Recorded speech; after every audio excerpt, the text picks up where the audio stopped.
38장 욥기서 38장 12절부터 30절.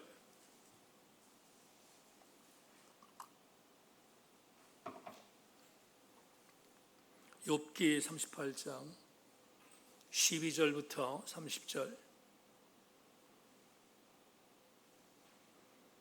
단조시 교독합니다. 내가 너희 날에 아침에게 명령하였느냐? 새벽에게 그 자리를 일러 주었느냐?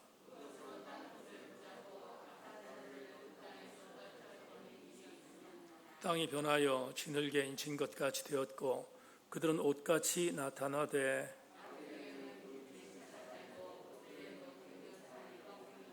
내가 바다의 샘에 들어갔었느냐? 깊은 물밑으로 걸어다녀 보았느냐?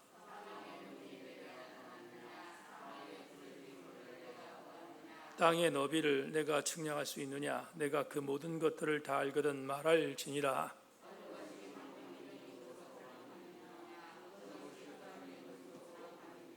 너는 그의 지경으로 그를 데려갈 수 있느냐? 그의 집으로 가는 길을 알고 있느냐?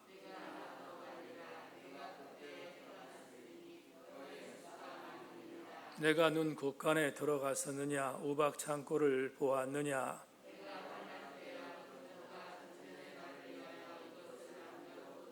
광명이 어느 길로 뻗치며 동풍이 어느 길로 땅에 흩어지느냐?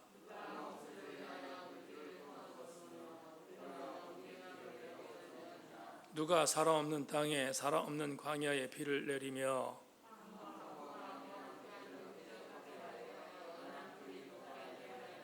비에게 아비가 있느냐? 이슬방울은 누가 낳았느냐?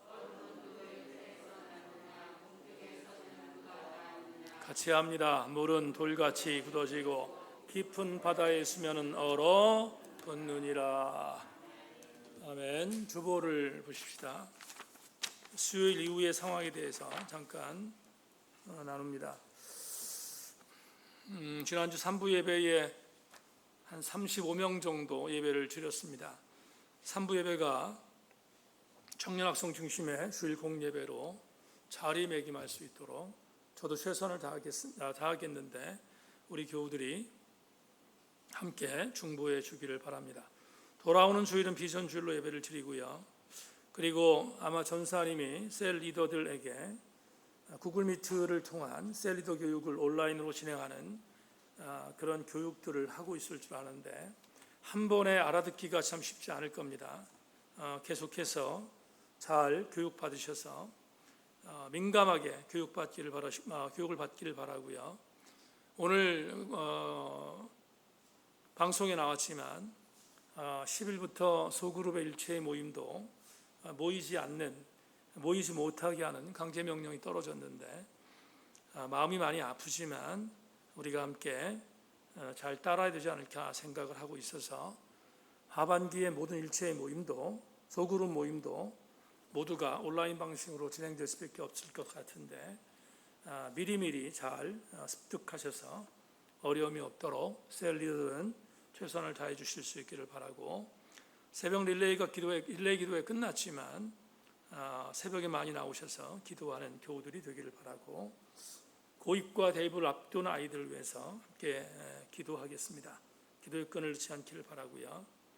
그리고 여러분 모두가 함께 잘 기도하셔서 위기들을 잘 이겨나가는 우리 교우들이 되실 수 있기를 바라고, 아침 새벽에 말씀드렸지만 이동호 집사님이 좀 많이 힘들 상태를 보내고 계십니다.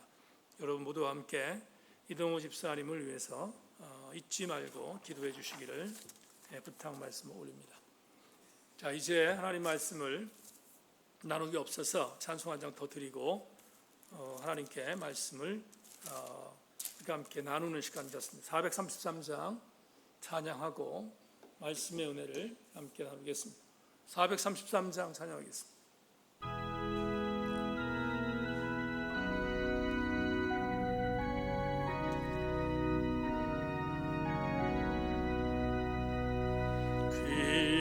귀하신 주여 날 붙드사 주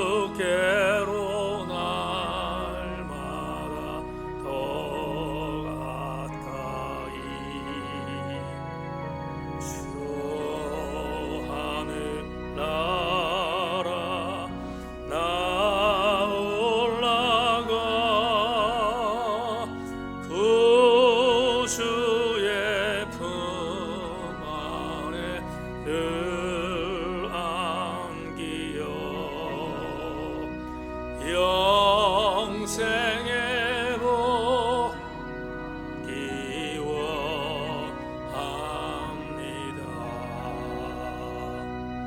봉헌할 물건 나 없어도 날마다 주께로 더 가까이 내 죄를 주께 다 고하니 주님의 복 연로나 씻으사 눈보다도 깨하옵소서. 가락한 마귀 날 때여도 주 예수 앞으로 더 가까이 이 세상 속한 그 허영심 또 주한 생각을 다 버리니 정결한 마음을 주소서. 이 세상 내 산 동안에 주께로 날마다 더 가까이 저 배는 천국 나 들어가 한없는 복락을 다 얻도록 풍성한 은혜를 주옵소서. 아멘.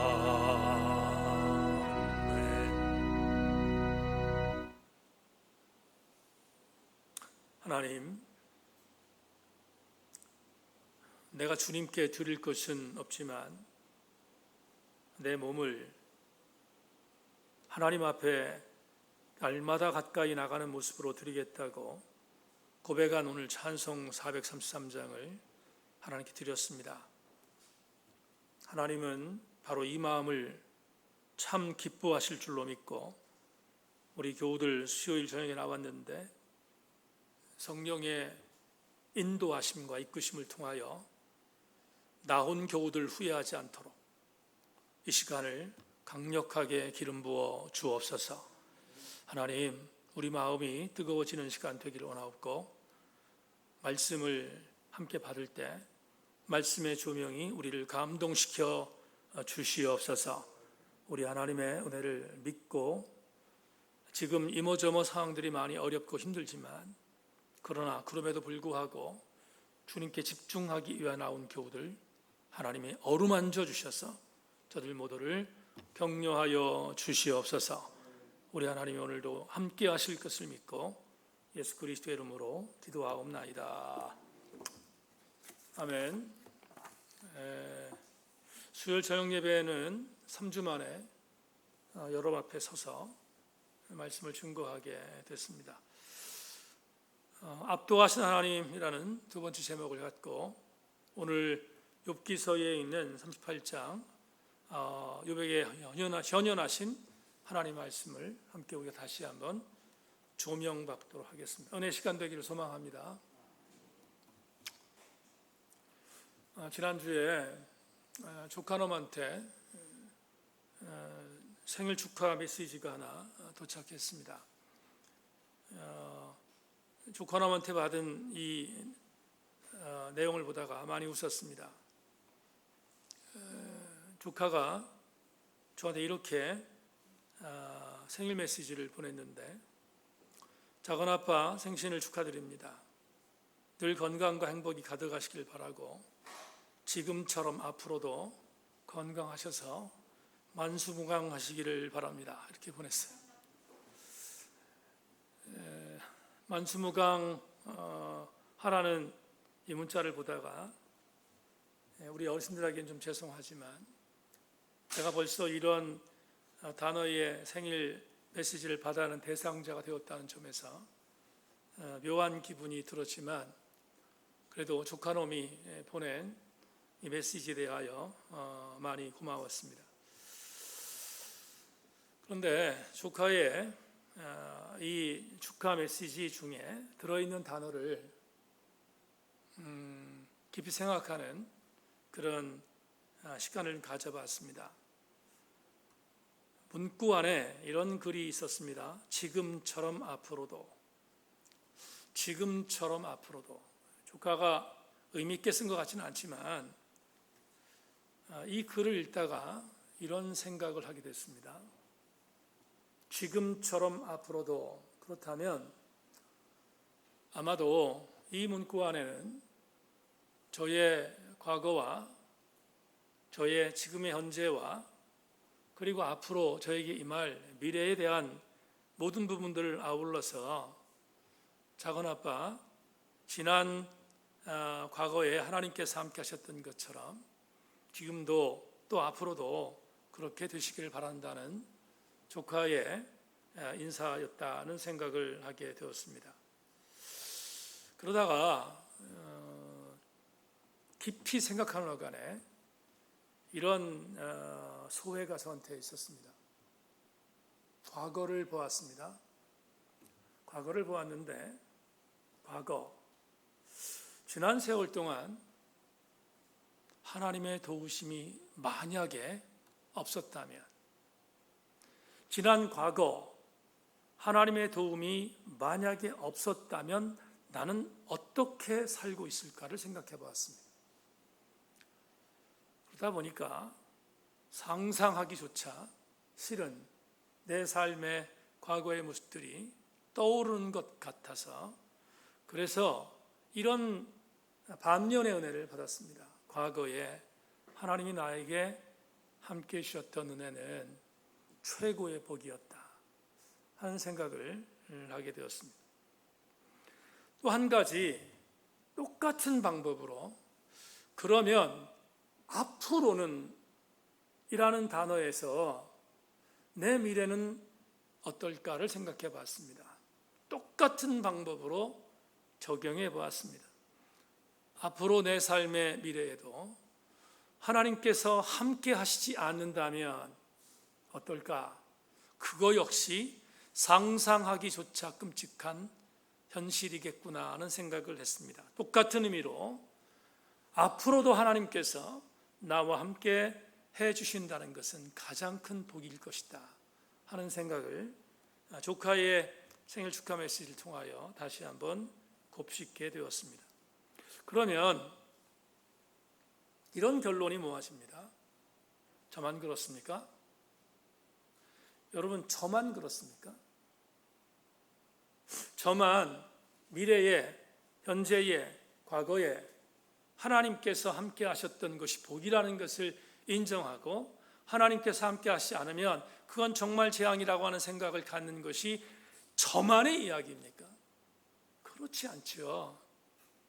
여기에 예배하는 우리 모든 성도들, 그리고 혹시나 몇 명이나 온라인으로 지금 예배를 드릴지 모르지만 예배를 드리고 있는 온라인에 우리 세인교회 지체들까지 포함하여 예배를 들어오지 않은 사람들은 얘기할 것도 없고, 진짜로 예배하는 우리 세인교회 성도들만 국한해서 말한다면 여러분들 역시 동일하지 않겠습니까? 어떻게? 여러분의 과거는 어떻게 살아오셨습니까? 에벤 에셀 하신 하나님이 계셨기 때문에 살아왔잖아요. 오늘은 어떻습니까? 오늘은 지금 이 자리에 여러분과 함께 임마누엘 하시는 하나님이 계시니까 함께 살고 있는 것이 아닙니까? 앞으로 어떨까요? 앞으로는 말할 것도 없이 여호와 이레로 나에게 하나님의 은혜를 예비하실 것을 믿으니까 사는 거잖아요. 결론이 뭐예요? 에베네셀과 임마누엘과 여호와 이레 하나님께서 나와 함께 하신다는 것이 여러분 가장 큰 복이지 않겠습니까?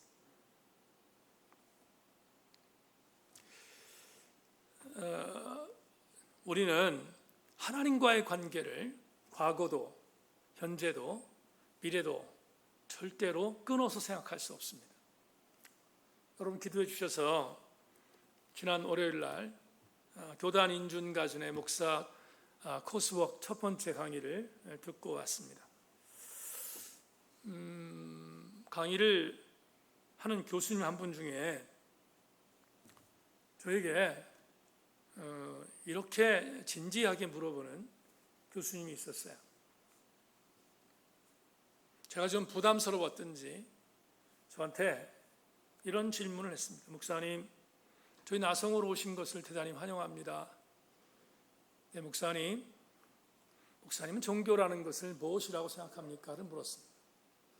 종교가 과연 무엇인가를 물었습니다. 그 이야기를 진지하게 물어보니까 역시 진지하게 대답하지 않을 수 없었습니다. 그래서 그 교수님께 이렇게 제가 알고 있는 지식으로, 아니 지식이 아니라 진짜로 저는 그렇게 믿고 있는 내용을 진솔하게 말했어요. 뭐라고 말했는가 하면 이렇게, 종교란 믿음의 주체가 있다. 우리 기독교로 말하면 믿음의 주체는 누구예요? 하나님이시잖아요. 근데 믿음의 주체이신 하나님과 믿음의 기체는 누구죠? 나잖아요. 믿음의 기체인 내가 관계를 맺고자 하는 것이 종교다. 제가 이거를 이 질문이 나올 거라고 예상하지 못했는데 이 질문을 대답한 이유는 제가 알고 있는 종교라는 단어, 영어 religion이라는 단어가 있는데요. 이 religion이라는 단어가 라틴어 렐리가르에서 나왔거든요. 그러니까 이 렐리가르라는 말은 뭐냐면 다시라는 접두어와 리가르라고 하는 단어가 묶어진 건데, 리가르는 뭐냐면 묶는 거예요. 여러분 밧줄로 묶는 거 있잖아요. 밧줄로 묶는 것.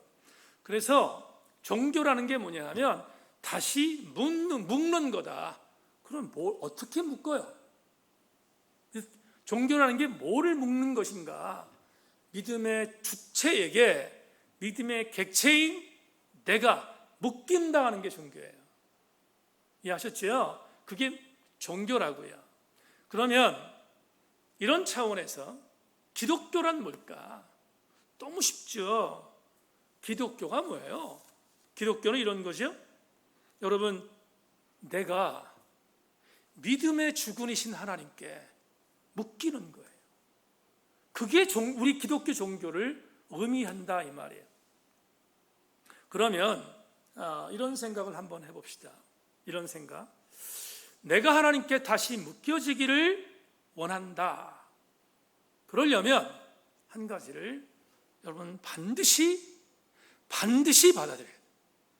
그냥 해도 좋고 안 해도 좋고가 아니라 내가 하나님께 묶어지기를 원하는 기독교 신앙을 살았다면 반드시 전제하는 것이 있어야 합니다.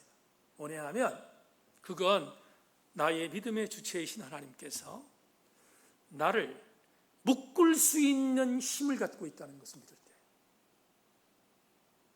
그렇지 않겠습니까? 하나님이 나를 묶는 능력이 있다는 걸 믿는 것, 그게 신앙이잖아요. 그게, 그렇죠? 그게 신앙입니다. 저는 그 단어를 이렇게 표현하고 싶어요.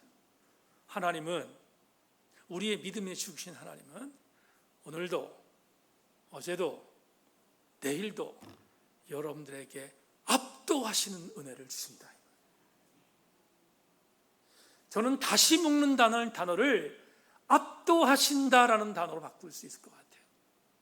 오늘 여러분 본문에 지금 이어서 오늘 욥기서 84번째 강의인데요. 이어서 지금 3주 정도 떨어져 있다가 여러분 다시 말씀드려서 본문이 의미가 있을지 모르겠지만 오늘 본문은 하나님이 압도하시는 은혜, 다시 조금 전에 얘기했던 걸로 하나님이 저와 여러분을 묶으시기를 원하는 그 능력을 기가 막힌 시적인 언어로 표현했어요. 오늘 여러분과 함께 두 번째 이 은혜를 나누기를 원하는데, 자 12절부터 15절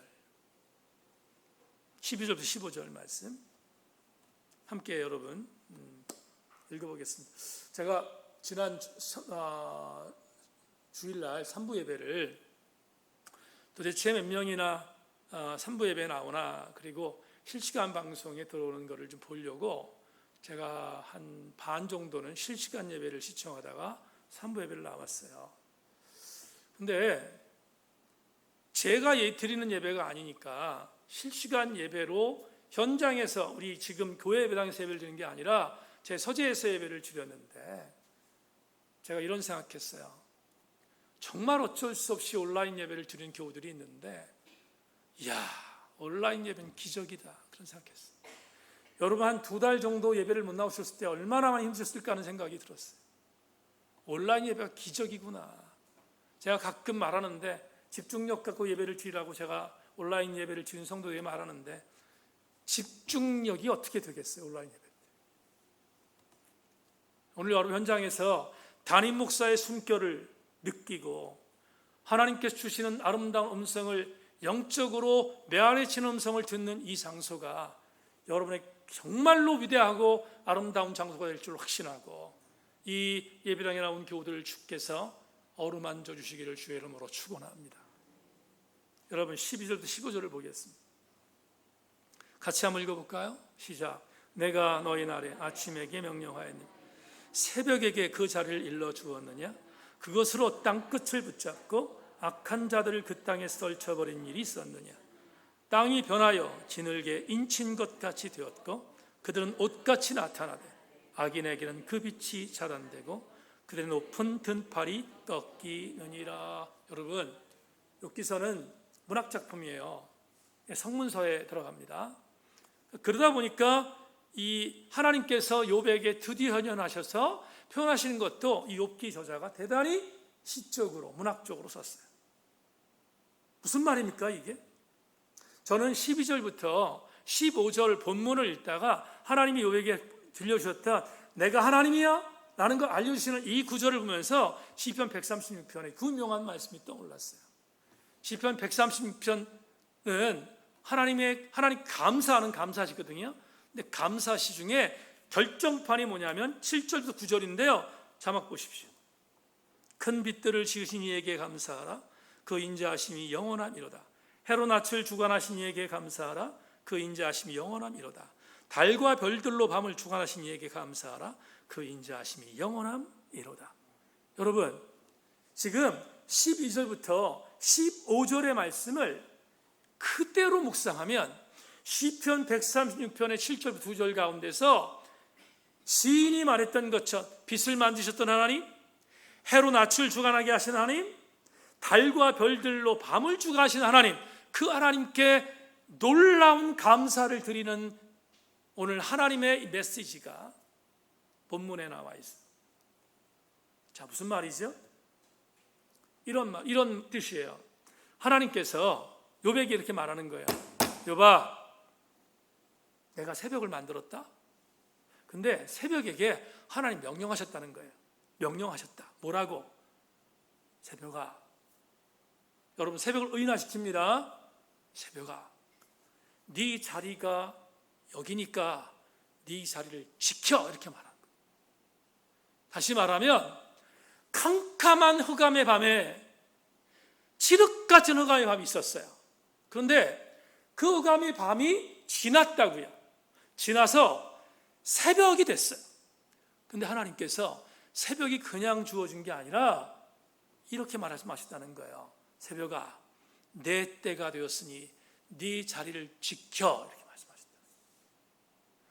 그러니까 새벽에게 명령하셨어요. 네 자리를 지켜라.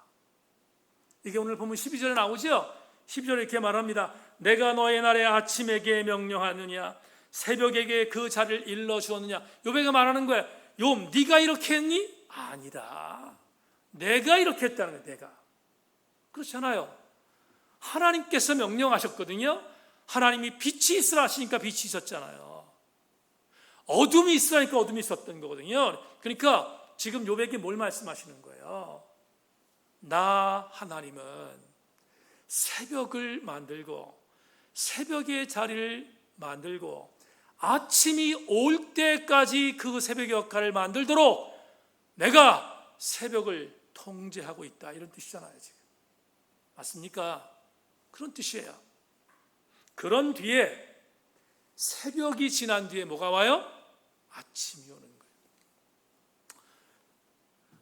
거예요. 10여 년 전에 시내산에 갔는데 시내산에 올라가 제가 성지순례를 이집트하고 요르단하고 이스라엘 중에서 가장 감동적인 성지순례자를 뽑아라. 그러면 저는 뭐 말할 것도 없이 시내산을 말합니다. 최고의 감동이었어요. 시내산에 새벽 1시 반쯤 모입니다. 잠을 안 재워서 1시 반쯤 모여서 거기서 뭐 인원 체크하고 2시인가 3시쯤에 이렇게 올라가기 시작했어요. 1시간 반 정도 올라갑니다. 꼬박 올라갑니다. 올라가요. 근데 캄캄합니다. 여러분 가보시면 아시겠습니다만은 정보사님 같은 게 잘 보셨겠죠. 너무 깜깜하니까 하늘의 별만 보여요. 아무것도 안 보여요. 근데 낙타를 타고 올라갑니다. 올라갔어요. 올라갔다가 더 이상은 낙타가 올라갈 수 없는 지경까지 가면 도보로 올라갑니다. 올라가서 시내스 정상에 올라가요. 올라가면 그때가 한 4시 반 5시 정도. 그 어간입니다. 어간. 올라갑니다. 올라가자마자 간단하게 경건의 예배를 드리고 나는데 경건의 예배를 드리는데 바깥에서 막 소리가 나요. 막 소리가 나요. 방언으로. 방언이란 말은 거의 전 세계에 관광객들이 몰렸으니까 우리는 예배 드리고 있는데 그럼 예배가 끝나거나 밖에 나갑니다. 무슨 얘기냐면 동터울 시간이라는 거예요. 동터울 시간. 밖에 나갑니다. 거기 모세 기념회당이 있거든요. 모세 기념회당에 가서 친구 목사들과 함께 이렇게 동터오는 쪽을 갔어요. 깜깜하죠. 안 보여요. 그때까지만 해도 깜깜합니다. 근데 저쪽 동쪽에서 해가 떠올라요. 이렇게 쫙 오릅니다. 여러분 그때 그 광경은요 이루 말할 수 없는 장관이에요. 왜냐하면 그 시내산을 이루는 모든 산이 붉은 바위예요. 붉은 바위. 붉은 바위라고요. 모든 산이 붉은 바위야. 여러분 우리나라처럼 나무가 있는 그런 산이 아니라 모두가 돌덩이인데 붉은 산이에요. 붉은 산. 근데 거기에 붉은 이렇게 해가 떠오르거든요. 동터오르는 일출이 떠올라요. 그러면 정말 그 광경은 이루 말할 수 없는 감격입니다. 그때 느낀 게 있어요. 뭘 느끼는가 하면 여러분 해를 만드신 분도 주님이시고 캄캄 어둠이 물러가게 하신 것도 하나님이시고 모든 자연의 통치자가 누군가? 하나님이시고 하는 것들을 느낍니다. 거기서 주 하나님 높으신 주 하나님 아름답게 지으신 세계를 찬양하는 방언으로 찬양하는 모습에 얼마나 감동이 되는지 몰라요. 그러면 여러분에게 이런 첫 번째 연애 압도하신 하나님 그 정말로 자연을 통하여 압도하신 하나님을 우리가 느끼면서 오늘 본문에서 주는 첫 번째 연애를 찾겠습니다. 여러분 오늘 단어를 잘 기억하셔야 합니다. 오늘 우리에게 12절부터 15절까지 주는 말씀을 통하여 얻는 첫 번째 교훈은 압도하시는 여명의 은혜를 주신 하나님께 감사해야 돼요. 여명의 은혜를 주신 하나님께 감사하라. 이게 무슨 말인가 설명하겠습니다. 여명의 은혜, 여명의 은혜. 굉장히 중요한 의미라고 저는 생각했어요. 6월 22일부터 6월 20일이 하지거든요.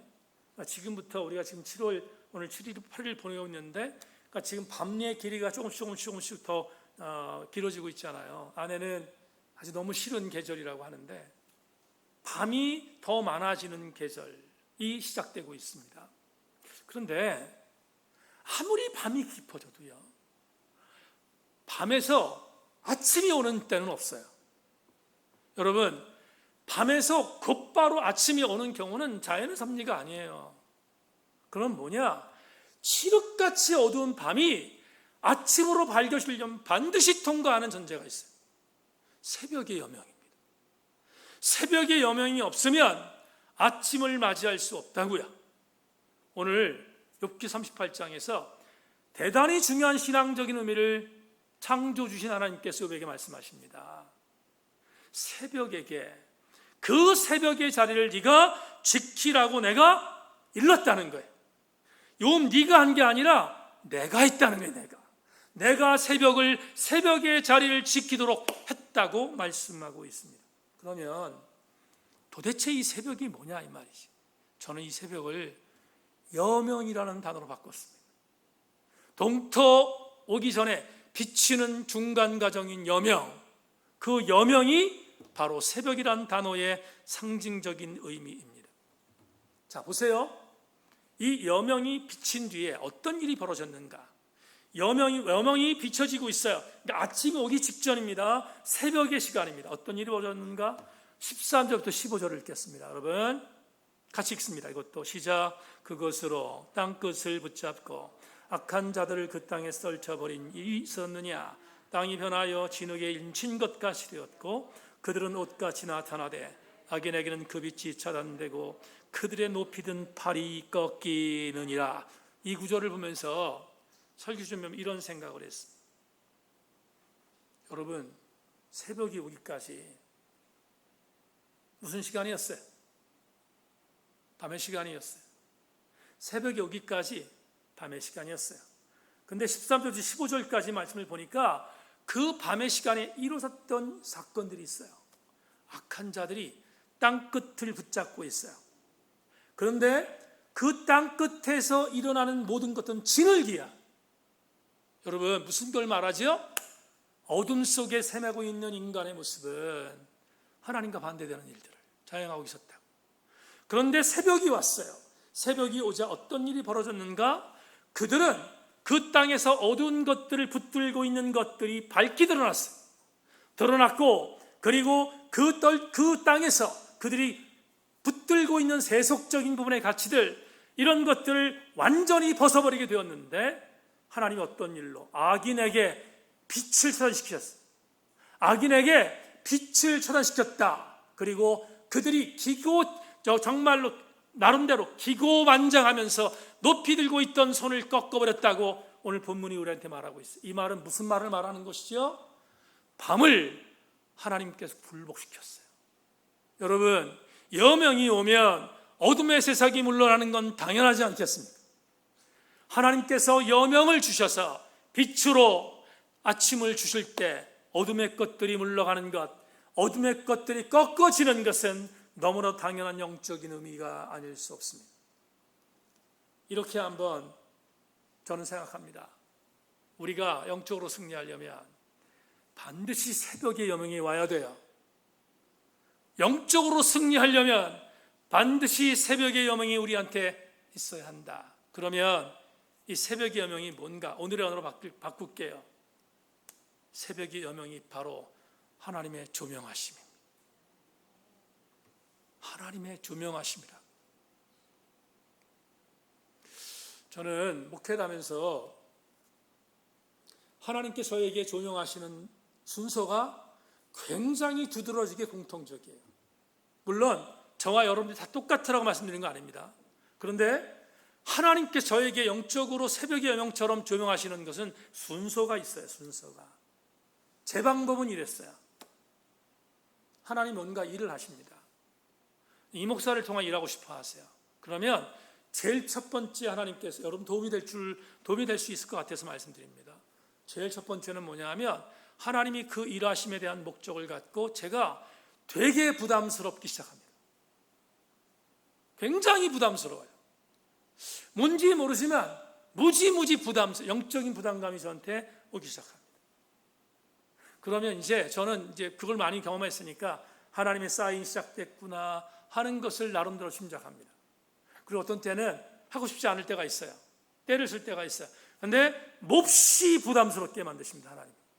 그런 뒤에 하나님이 부담스럽게 하신 뒤 저한테 하시는 방법이 있어요. 뭐냐면 한 번도 어긴 적이 없어요. 이건 제가 여러분에게 간증하며 말합니다. 부담스럽게 만든 일을 알려주시기 위하여 하나님이 반드시 저에게 말씀으로 조명하세요.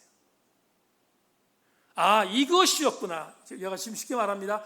아, 이것이었구나 라고 생각할 정도로 부담감을 알려주시는 것은 특별하게 저에게는 말씀의 조명이, 어떤 성도는 그게 은사일 수 있고요, 어떤 성도는 다른 걸로 신비적인 뭔가가 있을 수 있겠지만 저는 개인적으로 말씀으로 조명하세요.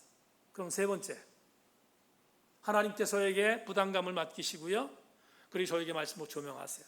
그러면 세 번째 제가 반응한 게 있어요. 그러면 저는 그때부터 그거 놓고 기도하기 시작합니다. 제 방법은 세 번째예요. 기도하기 시작합니다. 기도하게 돼요. 안 할 수 없어요. 왜? 저는 아니까, 하나님의 일하심을. 기도하기 시작합니다. 그러면 마지막 네 번째 단계가 있어요. 뭐냐 하면 하나님이 사물이든 아니면 사람이든 아니면 사건이든 어떤 것을 통하여 일하시기 시작한다는 거예요. 여러분, 이건 제 방법이라고 했습니다. 이게 제 방법이니까 이게 전부에게 임한다라고 생각하진 않아요. 근데 한 가지 분명한 것이 있습니다. 뭐냐 하면 하나님은 당신이 일하실 때 반드시 어떤 방법은 간에 우리가 하나님의 그 일을 이루실 수 있도록 영적으로 조명하신다는 거예요. 여러분에게 새벽의 여명이 날마다 있기를 소망하고, 여러분들에게도 그 영적인 새벽의 조명의 여명이 날마다 공급되는 은혜가 있기를 주님의 이름으로 축원합니다. 마지막 두 번째, 오늘 본문을 통해 주시는 또 하나의 은혜가 있는데, 본문 16절부터 18절을 읽겠습니다. 이어지는 구절입니다. 자막 시작. 내가 바다의 에셈에 들어갔었느냐? 깊은 물 밑으로 걸어다녀 보았느냐? 사망의 문이 내게 나타났느냐? 사망의 그늘진 문을 내가 보았느냐? 땅의 너비를 내가 측량할 수 있느냐? 내가 그 모든 것들을 다 알거든 말할지니라. 이것도 역시 마찬가지 시적인 표현이라서 해석이 필요합니다. 쉽게 말할게요. 하나님께서 우리에게 말합니다. 너 하늘의 천성문을 본 적이 있느냐? 너 땅 깊이에 있는 땅 깊이의 내용을 너가 한번 들어가 본 적이 있느냐? 없다는 거예요. 이 말 다른 말로 표현합시다. 내가 창조한 이 피조물의 전체를 네가 어찌 알 수 있겠는가? 알 수 없잖아요. 욥은 피조물인데 하나님이 천지를 창조하는 천구와 지를 어떻게 알 수 있겠어요? 하나님 꼼짝 못하게 몰아가십니다. 그러면 이 말은 무엇을 의미하는가? 여러분, 그 전에 욥과 엘리바스와 빌드박과 소발이 치열하게 싸웠어요. 나중에는 엘리후까지 싸웠어요. 그걸 말씀하는 거예요. 뭐냐 하면 너희들이 나를 이성으로 판단하고 이성으로 너희들이 나를 이렇게 해석하려고 했다. 이놈들아 가소롭구나. 이렇게 말씀합니다. 하나님의 압도하신 은혜는 절대로 이성으로 판단하는 것이 아니라 이성을 뛰어넘는 것이 은혜다, 이 말이에요. 하나님의 압도하신 은혜는 이성에 머물러 있지 않아요. 이성을 뛰어넘는 것이.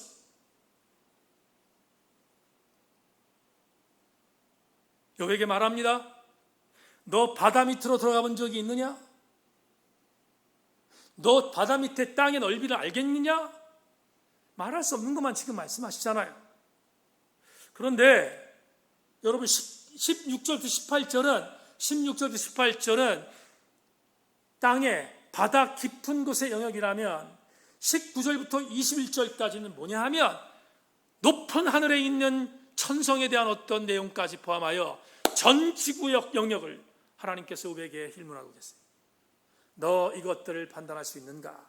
너 이것들을 이성으로 해석했느냐? 네 이성이 얼마나 우스꽝스러운 이성인지 알겠는가? 그러면서 이렇게 말합니다. 내가 주는 은혜는 이성을 넘는 압도하는 은혜임을 우리에게 말하고 있습니다.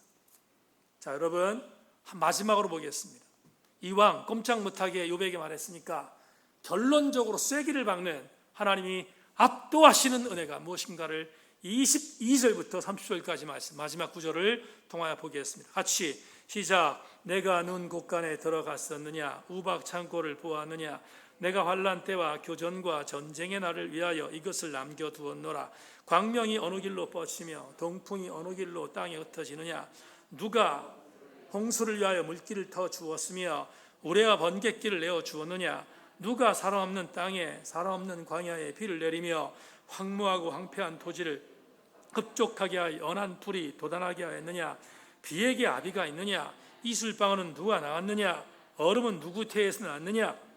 공중의 소리는 누가 나왔느냐. 물은 돌같이 굳어지고 깊은 바다의 수면은 얼어붙느니라. 여러분, 욥의 입장에서 보세요. 꼼짝 못합니다. 유구무원입니다. 왜요? 20절, 21절, 30절까지 말씀이 뭡니까? 이제는 진짜로 여러분 확인사살해요. 어떻게? 이 22절, 30절까지 말씀을 종합하면 이것입니다. 욥아, 나는 창조자다. 너는 뭐다? 피조물이다. 얼마나 시적입니까? 하나님께서 하늘의 곳간에 있는 눈과 우박과 열이 어떻게 통제되고 있는 것을 본문에서 말합니다. 그리고 하늘에서 하나님 허락하지 않으면 물이 공급되지 않는 것도 말합니다. 심지어는 기가 막힌 표현이잖아요. 이렇게 표현합니다. 어떻게? 성문서에 있는 것처럼 비와 이슬방울은 아버지가 품고 있고 얼음과 서리는 어머니가 품고 있대요. 얼마나 시적인 표현입니까? 다시 말하면 뭐예요? 하나님의 통제가 없는 이 땅에 그 어떤 것도 뭐하지 않는다는 거예요. 존재하지 않는. 그러면 우리는 두 번째 은혜를 얻게 되죠. 우리의 이성으로 하나님을 판단해서는 안 된다는 거예요. 여러분, 인간의 이성에 판단되어진 하나님이면 이미 하나님이 아니에요. C.S. 루이스라고 하는 변증학자가 이런 얘기했습니다. 하나님이 해석되는 순간 이미 그분은 하나님이 아니시다. 당연하지 않아요? 우리의 이성으로 누군가 판단했어. 그거 어떻게 우리의 절대자가 돼요? 너무 감사한 게 뭐예요? 우리가 아무리 이성으로 판단한다 할지라도 하나님을 알 수 없어요.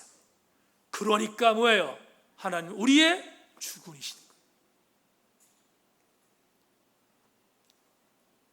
거예요. 이런 생각을 여러분에게 한번 드리고 싶습니다. 만약에 하나님이 내가 생각하는 이성으로 해석될 수 있다면 나는 여러분에게 이렇게 권고하고 싶어요. 그때부터는 하나님이 아니라 내가 하나님일 수 있다. 왜? 내가 하나님을 판단하고 내가 하나님을 해석하는데 뭐더러 하나님 필요하겠어요? 필요하지 않지. 아시는 것처럼 나만이 문둥병이 걸려서 도단에 있는 유명한 선지자를 찾아왔잖아요. 자, 유명한 선지자로 표현하는 것은 이런 이유 때문입니다. 당시에 엘리사는요, 나만에 비해서 그냥 아무것도 아닌 존재였어요. 왜냐하면 나하만이 있었던 아람으로 보면 엘리사는 별 볼 일 없는 존재. 다만 이스라엘 쪽에서 여러분 엘리사는 나름대로 유명한 사람이었지 나하만에게 있어서의 엘리사 별 볼 일 없었다고. 그러니까 나하만이 찾아왔던 엘리사가 문전박대할 때 이렇게 말하잖아요. 도대체 인간이 뭐지? 도대체 인간이 뭔데 나를 이렇게 문전박대하지? 나는 지금 대단한 권력을 갖고 있는데. 그리고 너무 말한 게 뭐예요? 요단강이라는 물이 기분에 안 좋았어요. 요단강은 여러분 열왕기 5장 11절에 이렇게 말을 합니다. 나하만이 노아에 물러가며 이르되 내 생각에는 그가 내게로 나와서서 그의 하나님 여호와 이름을 부르고 그의 손을 그 부위 위에 흔들어 나병을 고칠까 하였도다. 뭔가 제스처와 뭔가 사인을 해서 고쳐도 될까 말까라고 생각했는데 요단강 가서 몸을 담가 기분 나빴어요. 기분 나빠서 그가 말합니다. 에이 집어쳐. 이 요단강 똥물보다는 우리 다메섹에 있는 강이 훨씬 깨끗해. 내가 그 강에 가서 7번이 아니라 1번 정도 들어가면 나을 수 있을 거야. 근데 말이에요, 열왕기하의 기자가 말합니다. 그건 하나님의 생각이 아니라 누구의 생각? 나만의 생각이라.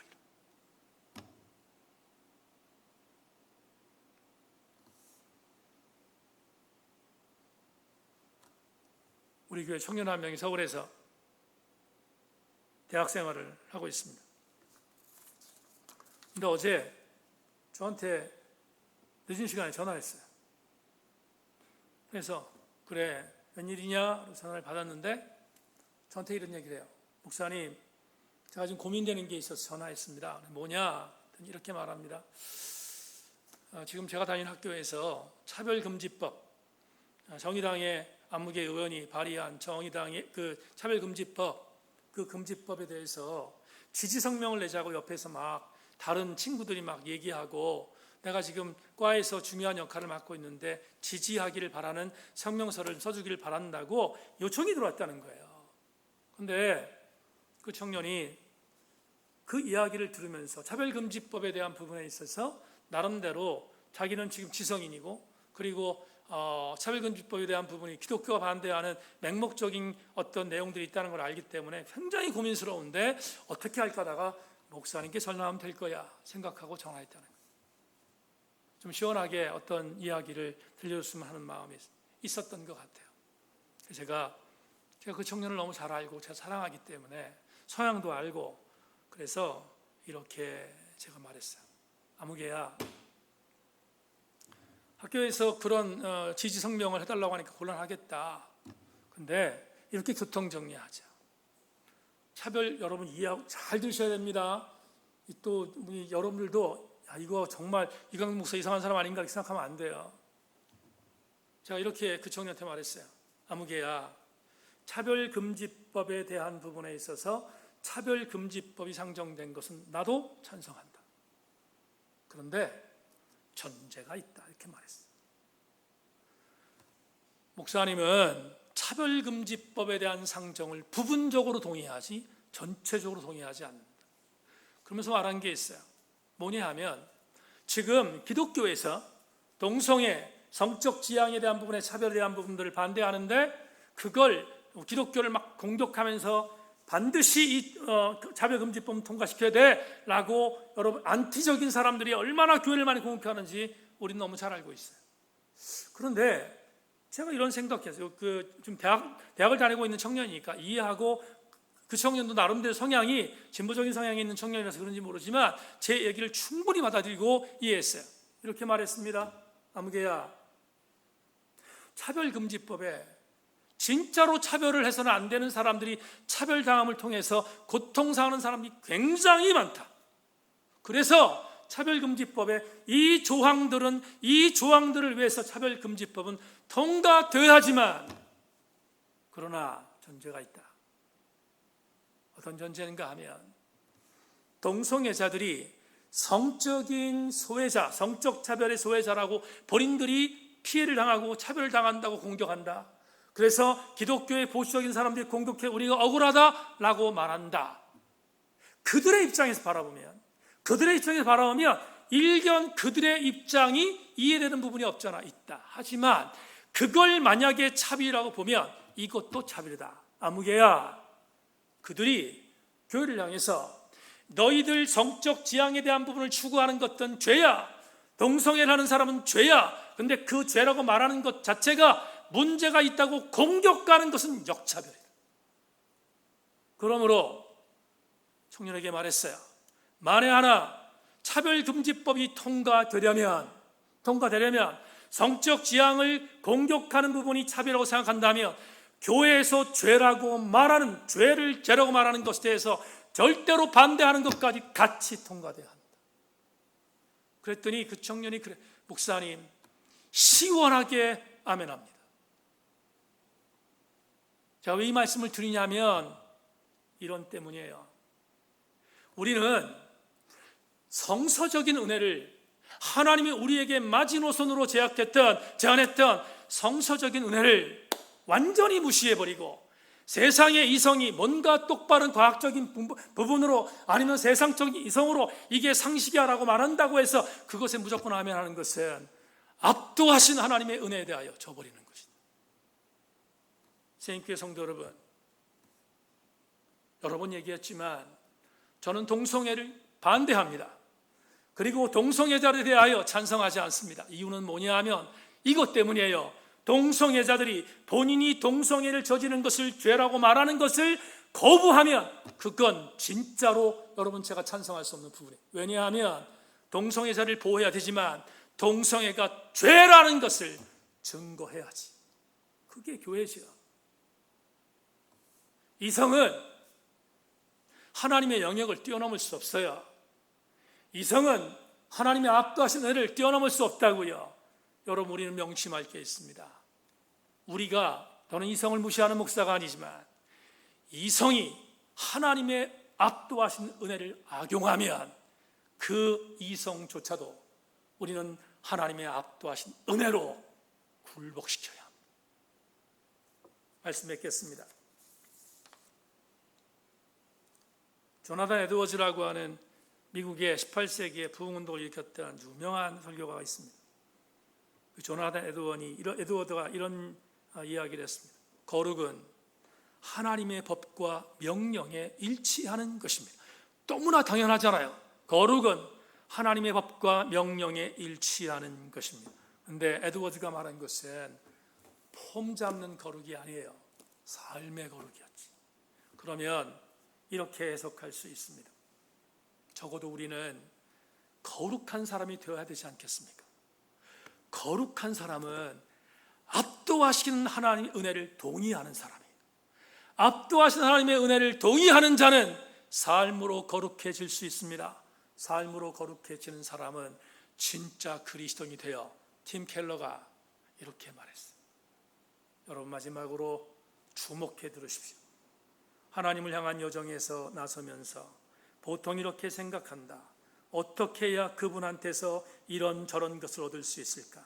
하지만 결국엔 어떻게 해야 그분을 얻을 수 있을까라고 생각을 바꾸어 가야 한다.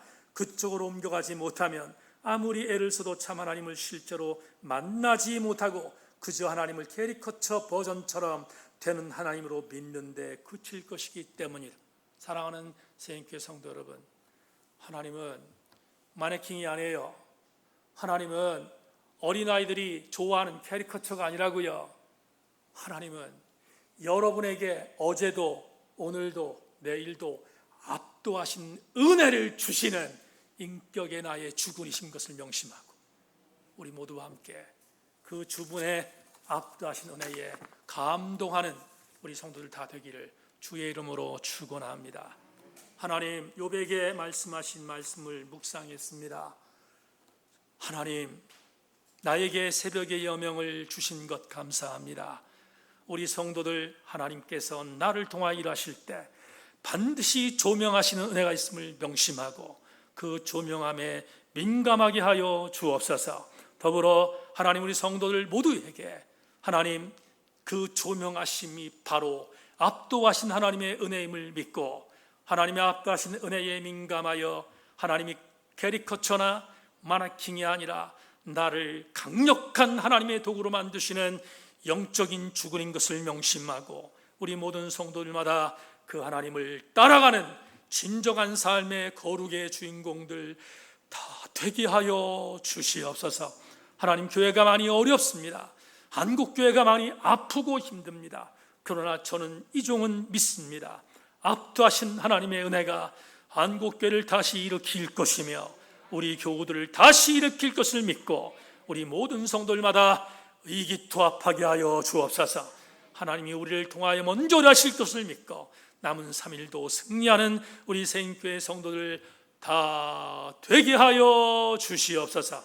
지금은 우리 구주 예수 그리스도의 은혜와 하늘 아버지의 극진하신 사랑과 성령님의 감동 감화하심의 은혜가 제한된 인간의 이성으로, 얄팍한 인간의 이성으로 하나님을 제한하는 것이 아니라 압도하시는 하나님의 은혜가 우리의 이성을 굴복시키며 우리를 영적으로 조명하는 그 은혜 안에 남은 3일도 잠기겠습니다. 이렇게 고백하며 돌아가는 우리 모든 성도들 머리머리 위에 지금으로부터 영원토록 함께 계시옵기를 간절히 축원하옵나이다.